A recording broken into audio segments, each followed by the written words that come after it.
Start करते हैं 1.4। अब इसमें एक और नया वर्ड तुम्हारे लिए आएगा और वो वर्ड है यूनियन। यूनियन यूनियन वर्ड देखा जाए तो नया नहीं है, क्योंकि ये एलसीएम होता है। जो 5th 6th में तुम पढ़ते हो एलसीएम वैसा ही होता है यूनियन, लेकिन इस सेट से रिलेटेड है इसलिए इसको कहा गया है यूनियन। चलिए यूनियन देखते हैं कैसे सॉल्व करते हैं। पहले एलसीएम देखते हैं, तुम्हें याद आएगा 6 के फैक्टर क्या होते हैं? 2, 3, ये 6 के फैक्टर होते हैं, तो होता ही है। 8 के फैक्टर क्या होते हैं? ये हो गया 2, 2 और 2, ये इसके फैक्टर होते हैं। चलिए, तो अगर मैं इसका एलसीएम लूँ तो ये तीनों आएंगे, ये आएंगे और ये आएगा, तो यानी 24 एलसीएम आएगा। यानी कि एलसीएम लेने का कॉन्सेप्ट होता था डबलिंग कुछ नहीं होगी लेकिन रिपीट भी कुछ नहीं होगा। तो 3 2 आने ज़रूरी थे, तो वो आए, तो इस 2 की अब ज़रूरत नहीं पड़ी क्योंकि डबलिंग हो जाती है और ये 3 आ गया। तो यही यूनियन का कॉन्सेप्ट भी होता है, डबलिंग कुछ नहीं होगी लेकिन रिपीटेशन भी नहीं होगा। जैसे इस बार इसमें भी आपको यूनियन निकालने हैं इन पेयर्स के, तो x और y का यूनियन और ये u जो है इस तरह का साइन, ये यूनियन का सिंबल है। तो इन दोनों का यूनियन निकालने के लिए जब यूनियन बन के जो आता है वो भी एक सेट ही है, तो ब्रेसिस में लिखा जाएगा। तो 1 3 5 1 2 3 का यूनियन क्या होगा? रिपीट नहीं होना लेकिन सारे आने हैं, तो 1 2 3 5 ये आ सकते हैं इसके यूनियन में। देखो 1 2 3 इसमें है, इसमें आ गए 1 3 5, तो 1 3 5 यानी दोनों के सारे एलिमेंट्स आने हैं लेकिन रिपीट नहीं होना। ऐसे ही एक और वर्ड होता है इंटरसेक्शन। इंटरसेक्शन होता है एससीएफ, जो दोनों में कॉमन है वो भी आगे जाके निकालना ही है, तो अभी सिखा देती हूँ। एससीएफ यानी दोनों में कॉमन, दोनों में क्या है जो दोनों में है? वो है 1 और 3, तो यानी कि 1 और 3 इसका क्या है? इंटरसेक्शन। तो ये वाला साइन हो गया यूनियन का और इसका उल्टा साइन हो गया आपका इंटरसेक्शन का, तो यूनियन एंड इंटरसेक्शन होगा। अब अगला पार्ट है इसका कि आपसे कहा है ए सेट है, उसमें AEIOU है और इसमें ABC है और आपको दोनों का यूनियन निकालना है। तो अगर आप दोनों का यूनियन निकालोगे तो पहले ABC, चलो सारे लिख दिए, इस वाले के लिख लिए, बी वाले के सारे, ABC लिख लिया। ए इसमें आ चुका, डबलिंग नहीं हो सकती, ई लिखेंगे, आई लिखेंगे, ओ लिखेंगे और यू भी लिखेंगे, तो ये बन गया तुम्हारा यूनियन AB, जिसमें डबलिंग नहीं हुई लेकिन एलिमेंट सारे आ गए। नेक्स्ट है तुम्हारे पास, कहता है x। अब जिस फॉर्म में क्वेश्चन होता है ना, आंसर भी उसी फॉर्म में देना होता है। अब क्वेश्चन किस फॉर्म में? सेट बिल्डर फॉर्म में। कौन सी फॉर्म है ये? Set builder form. तो आंसर भी आपको सेट बिल्डर फॉर्म में ही देना है, क्योंकि A यूनियन B भी खुद अपने आप में एक सेट ही है। तो आपका है क्या, पहले आप वो देखते हैं। कहता है नेचुरल नंबर है जो मल्टीप्लाई ऑफ 3 है, नेचुरल नंबर है मल्टीपल ऑफ 3 है, यानी 3 होगा, 6 होगा, 9 होगा, 12 होगा और सो ऑन, चलता रहेगा। और दूसरा है x नेचुरल नंबर है लेकिन लेस देन 6 है, तो 6 से कम है यानी कि 5 होगा, 4 होगा, 3 होगा, 2 होगा, 1 होगा।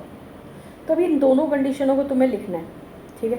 तो इन दोनों कंडीशनों को लिखना है। अगर मैं इसका सेट बिल्डर फॉर्म लिखूँ तो लिखूँगी 1 2 3 4 5, फिर 6 इसमें है इसलिए, फिर 9, फिर 12 और ये सो ऑन, क्योंकि इसकी तो कोई लिमिट ही नहीं है, क्योंकि उसने कहा नहीं कहाँ तक होगा, बस मल्टीपल ऑफ 3 का है।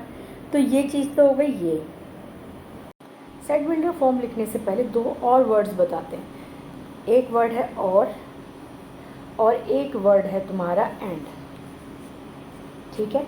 यूनियन के लिए और लगता है, जबकि इंटरसेक्शन के लिए एंड लगता है। ये सारी इन्फॉर्मेशन प्रॉब में दोबारा यूज़ होती है। ये चैप्टर इंटरलिंक होते हैं। जो तुमने 6th चैप्टर किया था वो भी 1st चैप्टर में कुछ ना कुछ उसके लिए है। 1st चैप्टर में था वो ब्रैकेट्स वगैरह, लेस देन इक्वल के साइन वगैरह, और फिर इसके बाद ये प्रॉब में जुड़ेगा और फिर 12th में जुड़ेगा। तो ये सब जुड़े हुए होते हैं और तो इसकी टर्म्स पता होनी चाहिए। तो और आता है यूनियन के लिए एंड आता है तुम्हारे इंटरसेक्शन के लिए। तो अब क्वेश्चन अगर सेट बिल्डर फॉर्म में दिया था, मुझे आंसर भी सेट बिल्डर फॉर्म में देना है। तो अब आंसर सेट बिल्डर फॉर्म में कैसे दिया जाएगा वो देखो। तो आप लिखोगे A यूनियन B इक्वल है, अब ब्रेसिस के अंदर तो लिखना ही है क्योंकि है तो सेट ही। तो x सच दैट x के बाद 2 सेमीकोलन, उसे कहते हैं सच दैट, इस तरह से है कि वो इक्वल है 1 2 3 4 5 के बराबर, और और मल्टीपल ऑफ 3 के लिए, और मल्टीपल ऑफ 3, तो मल्टीपल ऑफ 3 हो गया और उसने लिख दिया, तो इसका मतलब अपने आप ही डिसाइड हो गया कि डबलिंग नहीं होगी किसी की भी। तो ये हो गया इसका सेट बिल्डर फॉर्म। अब आता है नेक्स्ट पार्ट। नेक्स्ट पार्ट में दिया है x is a such that natural number है और 1 से लेकर 6 तक, जिसमें 1 इन्वॉल्व नहीं है। पहले हम रोस्टर फॉर्म में लिखते हैं, तो 1 इन्वॉल्व नहीं है तो 2 से शुरू है, नेचुरल नंबर है तो 2 से शुरू हो गया, 3 है, 4 है, 5 है, 6 है, 6 इन्वॉल्व था तो 6 है। फिर 6 से लेकर 10 तक और 10 इन्वॉल्व नहीं है, तो कौन कौन आएगा, 7, 8 और 9 आएगा और ब्रेसेस बंद हो जाएंगे। और देखा जाए तो है क्या ये 2 से लेकर 9 तक। अगर अब मैं इसका यूनियन लिखूँ तो इस तरह से लिख सकती हूँ कि x जो है वो सच दैट कि 2 इन्वॉल्व और 9 तक और 9 इन्वॉल्व तक है, लिखा जा सकता है ये। तो आप इसे ऐसे लिखोगे, क्या लिखोगे, A यूनियन B, फिर उसके बाद ब्रेसेस, फिर x such that x is a natural number, यहाँ तक नेचुरल नंबर, वियर, फिर लिख के वियर ये वाली कंडीशन। क्लियर हुआ। तो पहले हमने रोस्टर फॉर्म में सोच लिया, रोस्टर फॉर्म सोचने के लिए ठीक रहती है, बट अगर क्वेश्चन सेट बिल्डर फॉर्म में दिया तो आंसर सेट बिल्डर फॉर्म में ही देना पड़ता है।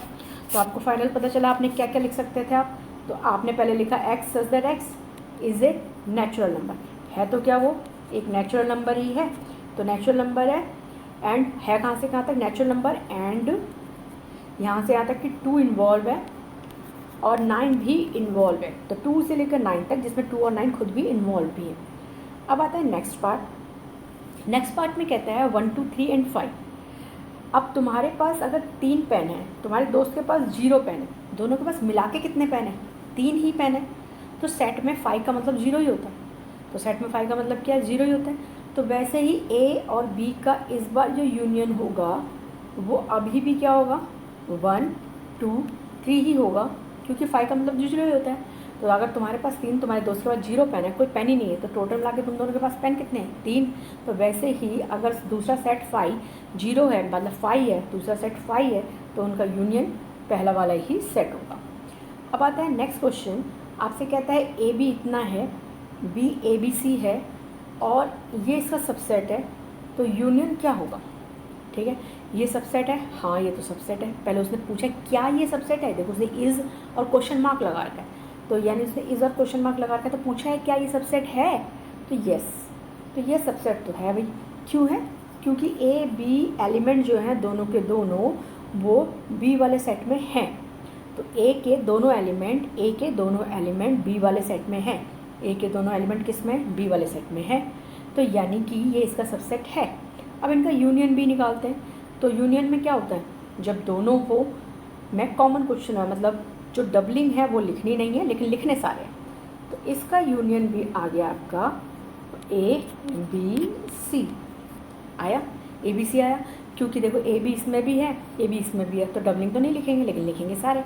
तो हमने देखा जो ए यूनियन बी आया वो पूरा बी के बराबर ही आ गया, तो यानी कि ये एक तुम्हारे लिए काम की चीज़ थी जो प्रूफ में बहुत काम आएगी, कि अगर कोई सेट, अगर एक सेट दूसरे सेट का सबसेट है, तो जो बड़ा सेट है जिसका सबसेट वो है, तो वो बड़ा सेट ही उन दोनों का क्या बनता है, यूनियन, वो बड़ा सेट ही क्या बनता है, उन दोनों का यूनियन। अगला पार्ट करते हैं। ऐसे ही तुम्हें इस बार पूछा है A and B are 2 sets, A and B are 2 set और ए बी सबसेट है, देन आंसर हुई है बी। तो यही तो हमने सीखा अभी। अब यहाँ डिजिट थी, डिजिट के थ्रू हमने प्रूफ किया। अब आपको एक नंबर में ऐसे ही पूछ लिया जाता है तो आप कहोगे ये, ठीक है। तो ए अगर सबसेट होगा बी का, तो दोनों का जो यूनियन होगा वो बड़ा वाला सेट होगा, दोनों का यूनियन होगा वो बड़ा वाला सेट होगा। नेक्स्ट है, अब नेक्स्ट में ये डिजिट सारे इस तरफ दिए हुए हैं लेकिन क्वेश्चन पीछे दिए हुए, तो दिक्कत होगी। तो अलग अलग चीज़ें मांगेंगे, कभी ए यूनियन बी मांगेंगे, कभी बी यूनियन सी मांगेंगे, कभी डी यूनियन ये मांगेंगे, तो ये क्वेश्चन चलते रहेंगे और बहुत सारे पार्ट्स होंगे। स्टार्टिंग के कुछ तो तुम इजीली निकाल लोगे, जैसे इसका यूनियन ए सी का यूनियन बी सी का बी डी का, मतलब ढूंढ के उसको कि किस तरह से होगा। चलो मैं एक करके दिखाती हूँ, बी और डी वाला दिखाते हैं। बी में है 3 4 5 6 और डी में है 7 8 9 10, कुछ कॉमन ही नहीं है। तो बी और डी का अगर इंटरसेक्शन होगा तो बी और डी के सारे एलिमेंट लिखे जाएंगे, बी और डी के सारे एलिमेंट। मेन मुद्दा यही होता है, अगर कुछ कॉमन है तो उसे एक ही बार लिखना, डबलिंग मत करना, बाकी सारे लिखने तो होते ही हैं। तो बी और डी में जितने भी हैं 3 4 5 6 7 8 9 10 सारे आ जाएंगे। तो 3 4 5 6 7 8 9 और 10 तो सारे के सारे आ जाएंगे। तो ये बी और डी का इंटरसेक्शन होगा। तीन के इंटरसेक्शन कैसे करते हैं वो तुम्हारे लिए थोड़ा सा नया है कि ए बी सी तीनों का इंटरसेक्शन कैसे करते हैं। ए में 1 2 3 4 है, बी में है 3 4 5 6 और सी में है तुम्हारा 5 6 7 8। तीनों में ना कॉमन ढूंढ लो सबसे पहले। तो तीनों में कॉमन क्या है, जो तीनों में कॉमन है, बी और सी में 5 कॉमन है, 5 और 6 दोनों कॉमन है। बी और सी में 5 और 6 दोनों कॉमन है, जबकि तुम्हारे पहले वाले में सिर्फ 3 कॉमन है। 3 कॉमन है यानी 3 एक बार आना है। तो तुम्हारा 1 पहले वाले के एक है तो सारे लिख लो, 1 2 3 4 आ गया। दूसरे में लिखा है 3 4 तो 3 आ चुका, 4 आ चुका तो नहीं आएगा। तो बचा कौन, 5 और 6 बी वाले में। ठीक है, अब सी का देखा है 5 6 आ रहा है सी में सबसे पहले, मगर 5 6 तो ऑलरेडी लिख चुके हो तुम बी वाले के, तो वो तो रिपीट नहीं करोगे। तो बचा कौन, 7 8। बस इतना आसान सा ही होता है। तो ये निकाल लेना, सारे मत भी करना। तो मोर देन 50% कर लिया करो, 60-70% तक तो करा ही करो। अब है नेक्स्ट पार्ट करते हैं। वो कहता है जितने भी तुमने अभी क्वेश्चन किए ना इन सब का इंटरसेक्शन भी निकाल लो। Find the intersection of each pair of the set of the question number 1, जिसमें सबसे पहला क्वेश्चन नंबर 1 था जिसके 5 पार्ट थे, उसका इंटरसेक्शन भी निकालना है। तो उसमें क्वेश्चन तो दोबारा दिए नहीं है, तो हमें पता है इंटरसेक्शन हमने पहले का तो निकाला ही था। इंटरसेक्शन होता है जो दोनों में कॉमन होता है। तो दूसरा था ए ई वाला, जिसमें ए ई आई ओ यू था, और उस तरफ था ए बी सी। तो इसका इंटरसेक्शन है सिर्फ ए, इसमें दोनों में ए ही है जो कॉमन है। तीसरा अगला क्वेश्चन था कि नेचुरल नंबर है और वो मल्टीपल ऑफ 3 है और वो लेस देन 6 था। तो लेस देन 6 में 3 जो मल्टीपल भी होगा और लेस देन 6 भी होगा। एक ऐसा ही डिजिट सिर्फ 3 है, तो इसका इंटरसेक्शन होगा ए इंटरसेक्शन बी जो होगा वो होगा तुम्हारा 3। ठीक है, क्योंकि दोनों में वही कॉमन है, लेस देन 6 है तो 1 2 3 4 5 हो गया, और जो 6 का मल्टीपल 3 का मल्टीपल है वो 3 से स्टार्ट है, 3 6 इस तरह से। दोनों में कॉमन क्या है, सिर्फ 3 कॉमन है। तो वैसे ही एक क्वेश्चन और था इसमें, क्वेश्चन फोर्थ में कह रहा था वो कि एक्स नेचुरल नंबर है जो 1 से 6 तक, यानी 1 2 3 4 5 6 तक था, और नीचे वाले में था 7 8 9 10। तो हमने देखा इसमें तो कुछ कॉमन ही नहीं है, तो इसका मतलब इनमें कुछ कॉमन नहीं है। जिसमें कुछ कॉमन नहीं होता वो सेट होता है 5, कुछ कॉमन नहीं है, तो इसका मतलब हो गया 5 हो गया। फिर एक क्वेश्चन जो था जिसमें था कि ए था वो 1 2 3 था, और तुम्हारा जो बी था वो 5 था। अब दोनों के बीच में यूनियन, अगर इंटरसेक्शन निकालना है तो दोनों के बीच में इंटरसेक्शन कुछ नहीं है तो 5 है, दोनों के बीच में इंटरसेक्शन कुछ नहीं है तो 5 है। तो ये हो गया आपका क्वेश्चन 5th, जिसने उसने कहा क्वेश्चन नंबर 1 के सारे क्या निकालो, इंटरसेक्शन भी निकाल दो। तो हमने क्वेश्चन नंबर 1 के इंटरसेक्शन निकाल लिए। उम्मीद करती हूँ छोटे छोटे तो तुम कर ही सकते हो, थोड़े बड़े वाले देख लेते हैं। जैसे कि यहाँ से इसमें यूनियन और इंटरसेक्शन मिक्स होने शुरू हो गए हैं। तो पहले बी, तो जो ब्रैकेट के अंदर होते हैं, बोर्ड मास हमेशा कहता है पहले ब्रैकेट सॉल्व करो फिर आगे बढ़ना। तो पहले बी और सी का यूनियन निकाल लो। देखो जी, ये बी है और ये सी है। यूनियन में क्या है जो दोनों में है, 11 और 13 इसमें भी है इसमें भी है, तो नहीं आएगा। तो बी और सी का यूनियन क्या हो गया तुम्हारे पास बी और सी का यूनियन हो गया भाई 7 9 11 13 एंड 15, ये तुम्हारा हो गया यूनियन। अब इसका इंटरसेक्शन निकालना है ए के साथ निकालना है इसका इंटरसेक्शन। तो ए में और जो अभी अभी तुमने निकाला इसमें कुछ कॉमन है, कॉमन है 7 और 9 है, 11 भी है, 7 9 11 है। देखो 7 9 11 इसमें भी है, 7 9 11 इसमें भी है। तो इसका आंसर फाइनली क्या आएगा, 7 9 11, बट किसके अंदर, ब्रेसिस के अंदर, क्योंकि है तो ये सारे का सारा क्या, सेट ही। तो ऐसे ही तुम्हारे बड़े वाले भी निकलेंगे। ये है तुम्हारे पास पहले बी यू डी का इसमें भी यूनियन निकालना है, फिर उनका इंटरसेक्शन। ऐसे सवालों में पहले दोनों के पहले इसका इंटरसेक्शन और इसका यूनियन। तो पहले ए और बी का इंटरसेक्शन देखो क्या है, इंटरसेक्शन ए और बी का कौन कौन है, जो ए और बी दोनों में है, 7 9 11। तो इनका इंटरसेक्शन हो गया 7 9 11। ठीक है, इन दोनों का यूनियन देखो कौन कौन हो सकता है, बी और सी का यूनियन है 7 9 11 13 15, सारे आ जाएंगे। तो 7 9 11 13 और 15 ये आ गया। अब इसने कहा कि दोनों का इंटरसेक्शन निकालो, दोनों में जो कॉमन है, तो 7 9 11 है दोनों में कॉमन, तो 7 9 और 11 इसका आंसर हो जाएगा। तो इस तरह से इजी से हैं, तुम इन्हें कर सकते हो अपने आप, तो सारे कर लेना। तो तुम्हारे लिए वो प्रैक्टिस के लिए हैं, तभी इतने सारे दिए हुए हैं। नेक्स्ट आता है तुम्हारे पास, अब है x such that x is a natural number है, यानी 1 2 3 4 5 और अनलिमिटेड गिनती कभी ख़त्म ही नहीं होती। इसमें है इवन नेचुरल नंबर। और सी है वो है ऑड नेचुरल नंबर, जबकि डी है प्राइम नंबर। अब इनके निकालने हैं। अब क्वेश्चन ये ठीक है, ये इंपॉर्टेंट भी कंसिडर किया जाएगा कि ये सेट बिल्टर फॉर्म में दिया है। तो कहता है ए और बी में इंटरसेक्शन बताओ। तो ए में आते हैं सारे नेचुरल नंबर, यानी 1 से लेकर गिनती और एंड तक, और बी में आते हैं इवन नेचुरल नंबर 2 4 6 8 ऐसे वाले। दोनों में इंटरसेक्शन है, दोनों में आए, दोनों में कौन आएगा? बी। तो इसका आंसर ऐसे भी लिख सकते हो, इसका आंसर है बी। बी आंसर है इसका, क्योंकि दोनों में इंटरसेक्शन में बी आ रहा है। अब है तुमसे कहा ए और सी में इंटरसेक्शन निकालो। ये और ए और सी, ए नेचुरल नंबर है, सी और नेचुरल नंबर है, तो इसका भी दोनों का अगर इंटरसेक्शन ही निकालना है तो इसका इंटरसेक्शन कौन होगा? सी।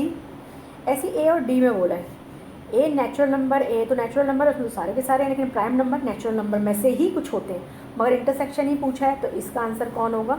डी। तो ये होगा इंटरसेक्शन। अब पूछा है तुमसे, नेक्स्ट क्वेश्चन पूछता है कि बी इंटरसेक्शन सी निकालो। बी और सी में कोई इंटरसेक्शन, दोनों में कुछ कॉमन, कुछ भी कॉमन नहीं हो सकता। बी सारे इवन नेचुरल नंबर है, जबकि सी है, ये सी जो है वो ऑड नेचुरल नंबर है, कुछ भी कॉमन नहीं हो सकता, तो इसका आंसर हुआ 5। अब कहते हैं बी और डी में निकालो। बी है तुम्हारा इवन नेचुरल नंबर, जबकि ये है प्राइम नंबर। हाँ, ऐसा एक डिजिट होता है जो इवन भी हो और प्राइम भी हो, तो दोनों का इंटरसेक्शन क्या होगा? 2। ऐसी सी और डी का इंटरसेक्शन निकालना है। सी है ऑड नेचुरल नंबर, डी है प्राइम नंबर। अब सी में ऑड नेचुरल नंबर है, यानी कि 2 नहीं आ सकता, तो पहला प्राइम नंबर जो है, तो आप इसको क्या बना सकते हो? इसका इंटरसेक्शन को क्या लिख सकते हो? आप लिख सकते हो x such that x is a odd prime number, यानी ऑड नंबर भी सारे आ जाएंगे और प्राइम नंबर भी सारे आ जाएंगे, यानी 2 आने का चांस नहीं होगा। तो क्या कहोगे? X such that x is a odd prime number. तो ये आप इसका आंसर लिख सकते हो। क्वेश्चन नंबर 8 में आपसे पूछा गया है कि सेट्स आर डिसजॉइंट। डिसजॉइंट का मतलब होता है जिसमें कुछ भी कॉमन ना हो, उसे कहते हैं डिसजॉइंट। तो आपसे बोला है डिसजॉइंट कौन कौन से हैं, मतलब कोई भी इंटरसेक्शन जिसका इंटरसेक्शन 5 हो जाए वो डिसजॉइंट होते हैं। तो इसमें कहा है 1 2 3 4 है, जबकि इसमें कहा है नेचुरल नंबर है 4 to 6, यानी कि 4 5 और 6 आएंगे, इसमें आएंगे 4 5 6, इसमें भी 4 तो है ही भाई, इन दोनों का इंटरसेक्शन है 4, दोनों में 4 कॉमन है, तो ये डिसजॉइंट नहीं है। डिसजॉइंट वो होते हैं जिनके बीच में कुछ भी कॉमन नहीं होता। नेक्स्ट देखते हैं। फिर उसने कहा है कि सेकंड वाले में कि ए ई आई ओ यू और यहाँ सी डी ई एफ, हाँ भाई इसमें भी कॉमन है। कौन कॉमन है? ई तो दोनों में है, यानी जिसमें भी कुछ कॉमन होगा वो डिसजॉइंट नहीं होंगे, ये भी डिसजॉइंट नहीं है। ये कहता है इवन इंटीजर, ये कहता है ऑड इंटीजर, ये डिसजॉइंट है भाई, जिसमें इवन और ऑड हो उनमें कुछ भी कॉमन नहीं हो सकता, तो ये डिसजॉइंट है। अब स्टार्ट करते हैं 9th क्वेश्चन, जिसमें एक बार फिर कुछ नया आ रहा है। उसमें आ रहा है माइनस वाला कॉन्सेप्ट। अब सेट में माइनस कैसे होती है? नॉर्मल माइनस तो चल नहीं सकती, तो कुछ तो डिफरेंट होगा।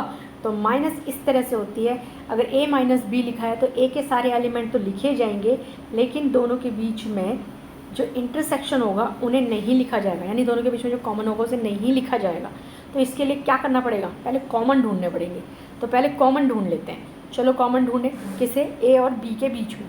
तो ए और बी में कॉमन है, एक तो 12 दोनों में है, कट कर दो भाई। और कुछ कॉमन है? नहीं है। तो और कुछ कॉमन नहीं है, यानी 12 दोनों में है, बस कुछ और कॉमन नहीं है। तो जो ए माइनस बी होगा वो सारे ए वाले लिख लो कॉमन वाले को छोड़कर। तो यानी आप लिख सकते हो 3 लिख सकते हो, 6 लिख सकते हो, 9 लिख सकते हो, 15 लिख सकते हो, 18 लिख सकते हो, 21 लिख सकते हो, सारे के सारे लिख सकते हो। सिर्फ किसको नहीं लिखना? 12 को नहीं लिखना। तो ये है आपका माइनस वाला कॉन्सेप्ट। और कर लेते हैं, चलो ए माइनस डी करते हैं। अब ए माइनस डी में पहले ए और डी में कॉमन ढूंढो। ए में है 15 तो है दोनों में, कट कर दिया। 20 है? नहीं है। 10 है? नहीं है। 5 है? नहीं है। और कुछ कॉमन नहीं है, यानी ए वाले सारे लिखो 15 को छोड़कर, ये कॉन्सेप्ट चलता है। अब जैसे बी माइनस ए है तो पहले कॉमन ढूंढो। कॉमन कौन कौन से थे बी माइनस बी और ए में? वो थे सिर्फ 18 था, कौन सा? 12 था कॉमन। तो बी वाले सारे लिखो 12 को छोड़कर, क्योंकि बी माइनस ए है ना, तो बी वाले सारे लिखो, लेकिन बी और ए के बीच में जो इंटरसेक्शन है उसे मत लिखना। तो यानी 12 को छोड़कर सारे लिख दो, तो ये हो गया। तो इस तरह से चलता है माइनस वाला कॉन्सेप्ट, ईजी है, तो ये सारे कर सकते हो तुम।